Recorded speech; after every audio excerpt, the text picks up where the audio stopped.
Olá pessoal, meu nome é Ilma e estou de volta aqui com mais uma aula de literatura. Hoje nós vamos falar sobre gêneros literários, então senta aí que a gente tem 15 minutos de literatura. Pessoal, hoje a gente vai falar sobre gêneros literários e é indispensável que a gente relembre aí o conceito de literatura, né?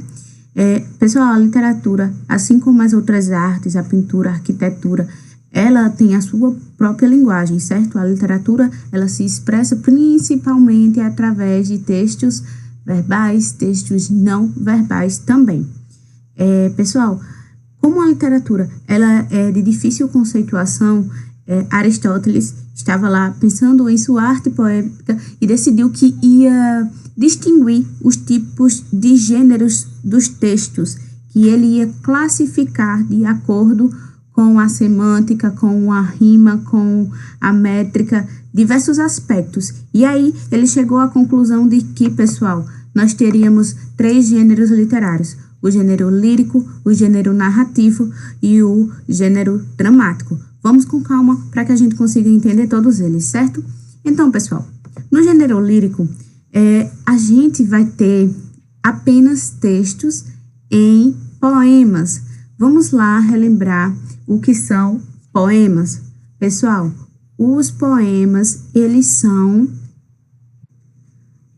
são de fácil identificação, pessoal, porque geralmente esses poemas eles vão ser classificados em estrofes, em rimas, embora uma poesia ela não necessariamente tenha rima, certo?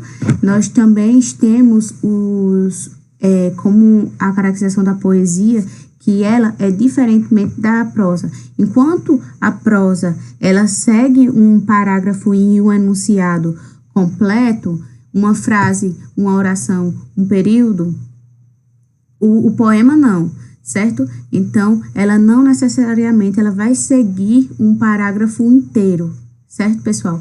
Então, daí a diferença entre poema e prosa.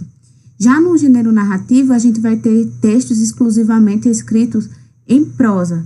Porém, quando eu me trato de textos épicos, eu estou aí trabalhando com uma junção de prosa e poema. Por que estou trabalhando com uma junção? Porque o narrativo, porque a prosa narrativa, o que vai acontecer com ela? Ela é uma história longa e que geralmente ela vai estar trabalhando, pessoal, com contos mais longos, romances mais longos, dramaturgias que vão desencadear, que vão aparecer aí personagens que vão ser trabalhados. Então, eu tenho uma narrativa mais longa, enquanto o poema ele vai basicamente relatar uma situação que o autor está vivenciando. Daí eu vou ter aí, pessoal, o épico, certo? Pessoal, mas vamos focar aqui no lírico e eu trouxe para que vocês possam entender, assim como eu, uma questão que é muito falada aí, que vocês só vão lembrar na realidade na hora que chegam para fazer no Enem ou que estão discutindo algumas questões. Que nas questões vai aparecer não o gênero lírico, mas o questionamento sobre o eu lírico. E aí você bota a mão na cabeça e se pergunta, qual a diferença do lírico para o eu lírico? E eu vou explicar agora com esse poema, certo, de Evandro Carmo, que ele fala: o eu lírico é tão secreto e inconfessável quanto a musa sem rosto, sem cor, sem pátria, sem sexo, sem alma, sem vida. O que ele está falando do eu lírico?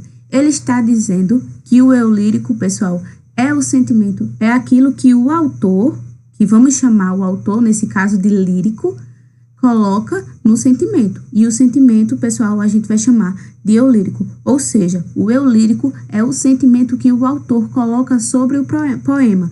Dessa forma, a gente vai conseguir distinguir o autor e o eu lírico. O lírico e o sentimento. Certo, pessoal? Então, para distinguir o lírico do eu lírico, a gente tem que ter essa distinção sobre sentimento e o que o autor... Lembre-se, o lírico, ele está sempre na primeira pessoa, ou seja, o autor ele vai falar dele, dos sentimentos dele, o quanto ele sente, certo? Então, essa é uma característica fortíssima do gênero literário lírico, e a gente tem que responder a ela da melhor forma, seja interagindo com o eu lírico, seja a hora interagindo com o texto de fato lírico. Então, pessoal, vamos passar aqui bem rapidinho para o texto narrativo, a prosa, certo? Pessoal, a prosa, o texto narrativo, ele vai se tratar aí de crônicas, contos de novela, romance, roteiro, cinema, e eles são parecidos ao gênero épico, já que como eles contam uma história. Porém, pessoal, no texto épico nós temos aí impactante do gênero épico. O gênero épico, eles, como eu tinha falado para vocês, a prosa, ela é uma narrativa longa, porque ela vai contar a história de um povo, de uma nação. Ela vai retratar a aventura, ela vai retratar a guerra, viagens e atitudes heróicas. Quando eu falo de atitudes heróicas, pessoal, é bom lembrar que quando eu tenho uma atitude heróica, eu tenho um herói. Ou seja, geralmente essa narrativa do épico, ele vai ter um personagem principal, certo? E aí um exemplo da epopeia, como também é chamado o épico, certo, pessoal? Lembrem-se disso. É Os Lusíadas, de Luís Vaz de Camões. Ele foi publicado em 1572 e ele vai contar a história aí da descoberta do caminho para as Índias pelos portugueses. Esse texto épico de Camões, ele vai ser estruturado em 1102 estrofes, todas elas em 8ª rima, certo? E vão ser organizadas em 10 cantos. Cada canto narra um capítulo das obras em prosa. Então, pessoal, quando a gente falar sobre referência de texto épico, a gente vai sempre lembrar aí dos Lusíadas. E, pessoal, como é que a gente vai identificar uma narrativa moderna? Eu vou mostrar para vocês agora. Pessoal, a estrutura de uma narrativa moderna é essa daqui. Ela vai ser basicamente personagens, tempo, um narrador. Deixa eu me tirar daqui, estou atrapalhando vocês, certo? Ela vai trabalhar personagens, tempo, um narrador, o espaço e o enredo. O narrador, ele pode ser o personagem, ele pode ser o personagem principal, o coadjuvante, e eles vão constituir as pessoas que vão participar daquele enredo. Quem é o enredo? Vamos lá. O enredo é um encadeamento dos fatos narrados em um texto. E esse enredo, ele vai ser parecido um pouco com a estrutura de redação de vocês. Ele vai ter uma introdução, um desenvolvimento, um clímax e um desfecho, que a gente chamaria na redação de vocês aí a solução que vocês vão arranjar para aquele problema no dissertativo argumentativo.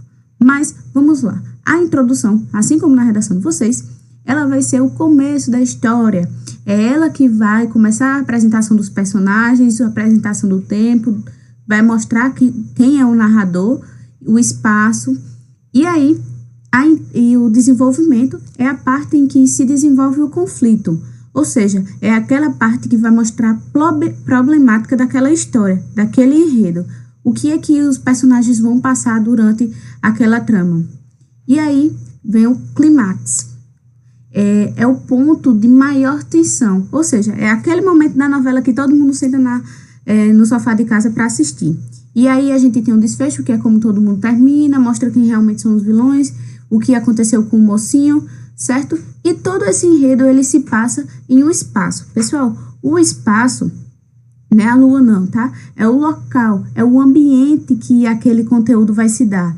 Ou seja, é no ambiente de trabalho, é no ambiente hospitalar, é na escola. Ou seja, embora todas as cenas não se passem naquele determinado local, porém tem um espaço que é de domínio, é um contexto, é um conjunto desses aspectos, do local, do que o autor está querendo lhe dizer e o que ele retrata. Então, pessoal, a gente tem também, vamos aqui para o tempo. O tempo, ele vai retratar o momento que acontecem os fatos. O autor, ele pode retratar o tempo de duas maneiras. O tempo cronológico, de como realmente aconteceu, certo? De como os fatos aconteceram, e ele pode relatar também o cronológico e o tempo psicológico do personagem. Nesse caso, o tempo do personagem é a maneira como ele descobre os acontecimentos. No livro, ou na novela, no filme, na série que você está assistindo, você vai descobrindo junto com o personagem a maneira que ele descobre, independentemente dessa ter sido a ordem de que as coisas aconteceram, certo? E aí, para toda a história, a gente vai ter um narrador. Para todo texto narrativo, vamos ter um narrador, nada mais justo, não é mesmo?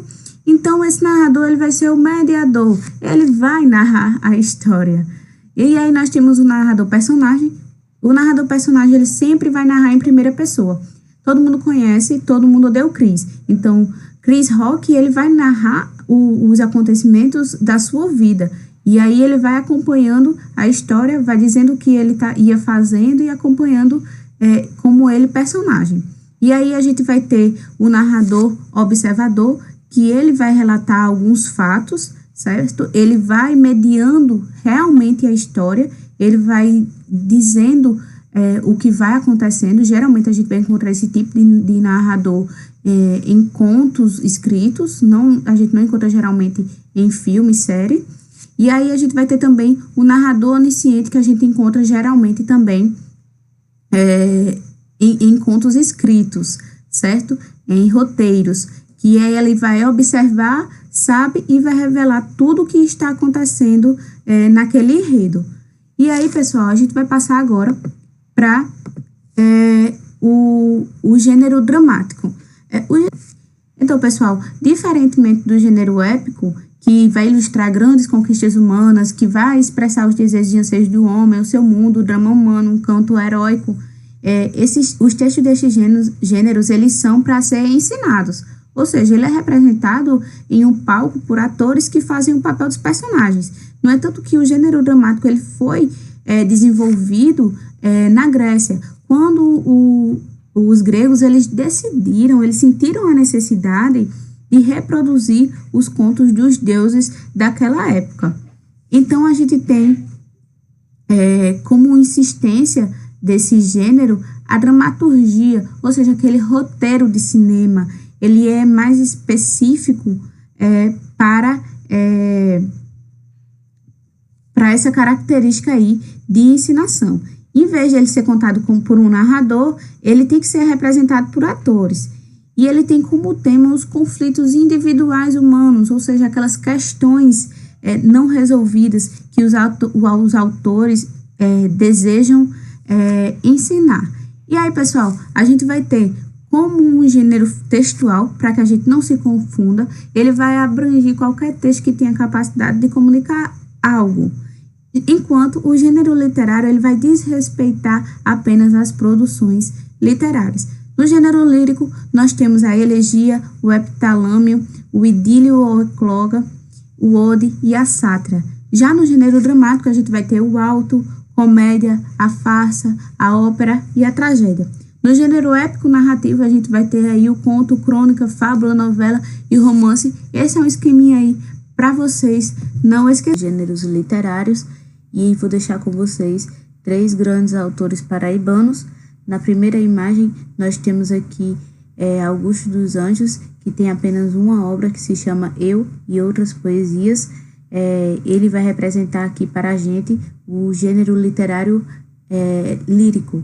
O paraibano José Lins do Rego, que vai ficar aí com o gênero literário narrativo, o épico, e ele vai se debruçar em sua obra mais conhecida que deixo para vocês, é O Menino de Engenho. E Ariano Suassuna, da cidade de João Pessoa, também paraibano, vai se debruçar aí no dramático, e sua obra mais conhecida é O Alto da Compadecida. Então, pessoal, até a próxima. Fiquem com Deus.